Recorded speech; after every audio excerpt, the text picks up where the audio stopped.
ಹೇಳಿ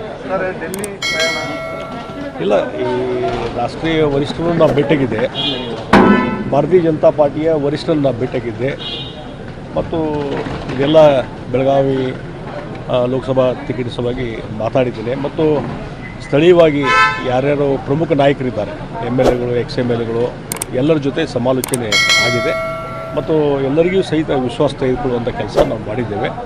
ಆ ಹಿನ್ನೆಲೆಯಲ್ಲಿ ಇವತ್ತು ಅಂತಿಮವಾಗಿ ಎಲ್ಲವನ್ನು ಚರ್ಚೆ ಮಾಡಿಕೊಂಡು ಬಹುಶಃ ಇವತ್ತು ನಾಳೆ ನಾಡ್ದೊಳಗೆ ಇವತ್ತಾದರೂ ನಾಳೆ ಮತ್ತೊಮ್ಮೆ ಚುನಾವಣಾ ಏನೊಂದು ಕಮಿಟಿ ಇದೆ ಪ್ರಧಾನಮಂತ್ರಿ ಅಧ್ಯಕ್ಷತೆಯಲ್ಲಿ, ಅವರು ಸಭೆಯನ್ನು ಕರೆದು ಅಂತಿಮವಾಗಿ ತೀರ್ಮಾನ ತೆಗೆದುಕೊಳ್ತಾರೆ. ಹೀಗಾಗಿ ಒಂದು ಸರಿಯಾದಂಥ ಒಂದು ಯೋಗ್ಯವಾದಂಥ ನಿರ್ಧಾರ ಆಗೇ ಆಗ್ತದೆ, ಪಾಸಿಟಿವ್ ಆದಂಥ ನಿರ್ಧಾರ ಆಗ್ತದೆ. ಹೀಗಾಗಿ ನನಗೆ ಅವ್ರ ಜೊತೆ ಮಾತಾಡಿದಾಗ ನನಗೆ ಎಲ್ಲ ರೀತಿಯ ಸಮಾಧಾನ ಆಗಿದೆ. ಯಾವಾಗ ಘೋಷಣೆ ಆಗುತ್ತೆ ಸರ್ ಟಿಕೆಟ್? ಬಹುಶಃ ನಾಳೆ ಅಥವಾ ನಾಡ್ದಾಗ್ಬೋದು.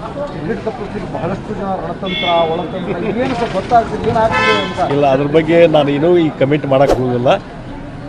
ಅಂತಿಮವಾಗಿ ಪಕ್ಷದ ತೀರ್ಮಾನ ಆದಮೇಲೆ ಎಲ್ಲರಿಗೂ ಗೊತ್ತಾಗ್ತದೆ ಮತ್ತು ಬೆಳಗಾವಿಯಲ್ಲಿರ್ತಕ್ಕಂಥ ಎಲ್ಲ ನಾಯಕರನ್ನು ವಿಶ್ವಾಸ ತೆಗೆದುಕೊಂಡು ಕೆಲಸ ಮಾಡ್ತಾಯಿದ್ದೇನೆ. ಎಲ್ಲರ ಒಂದು ಸಹಕಾರ ಒಗ್ಗಟ್ಟಿದ್ದಾಗ ಚುನಾವಣೆ ನಾವು ಎದುರಿಸಲಿಕ್ಕೆ ಸಾಧ್ಯತೆ. ಮಾತಾಡಿ, ಎಲ್ಲರಿಗೂ ಮಾತಾಡಿ. ಮತ್ತು ಇವತ್ತು ಮಧ್ಯಾಹ್ನ ಕೋರೆಯವರಾಗಲಿ, ಅಲ್ಲಿ ಅಜಯ್ ಪಾಟೀಲ್ ಆಗಲಿ, ಈರಣ್ಣ ಕಡಾಡಿ ಆಗಲಿ ಅಥವಾ ಕವಟಗಿ ಮಠವರಾಗಲಿ, ಅದು ಇನ್ನೂ ಹಲವಾರು ನಾಯಕರಿದ್ದಾರೆ.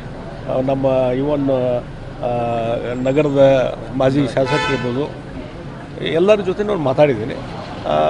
ಎಲ್ಲರೂ ಇಲ್ಲ, ಪಕ್ಷ ಏನು ತೀರ್ಮಾನ ತೆಗೆದುಕೊಂಡು ನಡ್ಕೊಳ್ಳೋಣ ಅನ್ನೋಂಥ ಮಾತನಾಡಿ. ನೋಡಿ, ಅದು ಯಾವಾಗಲೂ ನಾವು ಪಾಸಿಟಿವ್ ಆಗಿ ವಿಚಾರ ಮಾಡಬೇಕು. ಆ ಹಿನ್ನೆಲೆಯಲ್ಲಿ ಒಂದು ಸರಿಯಾದ ಯೋಗ್ಯ ನಿರ್ಧಾರವನ್ನು ಕೈಗೊಳ್ತಾರೆ ಅನ್ನುವಂಥ ವಿಶ್ವಾಸ ಇಲ್ಲ. ಅಂದರೆ ಏನಾಗುತ್ತದೆ, ಅಂತಿಮವಾಗಿ ಅಲ್ಲಿ ಚುನಾವಣಾ ಕಮಿಟಿಯವರು ಘೋಷಣೆ ಮಾಡುವವರಿಗೆ ನಾವು ಹೇಳಲಿಕ್ಕಾಗೋದಿಲ್ಲ.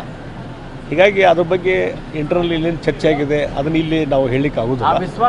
ಆ ವಿಶ್ವಾಸ ಇದೆ ಡೆಫಿನೆಟ್ಲಿ. ಸರ್, ಇನ್ನೊಂದು ಏನಂದರೆ, ಈಗ ಹಾವೇರಿಗೆ ಶೆಟ್ಟರ್ ಅಥವಾ ಈಗೇನು ಈಶ್ವರಪ್ಪ ಅವರ ಪುತ್ರರಿಗೆ ಒಂದು ಸಾಧ್ಯತೆಗಳಿದಾವೆ ಅನ್ನೋ ಒಂದು ಮಾತು, ಬದಲಾವಣೆ ಮಾಡಿ ಇಲ್ಲ, ನನಗೆ ಅದ್ರ ಬಗ್ಗೆ ಮಾಹಿತಿ ಇಲ್ಲ. ನನಗೆ ಅದ್ರ ಬಗ್ಗೆ ಯಾವುದೇ ಮಾಹಿತಿ ಇಲ್ಲ. ಯಾವ ಸರ್ ವಿರೋಧಿ ಬಣ ಯಾವ ಸರ್ ನಿಮ್ಮ ಇಷ್ಟೊಂದು ಆಗಲಿ, ಚುನಾವಣೆ ಆದಮೇಲೆ ರಿವೀಲ್ ಮಾಡ್ತಾರೆ.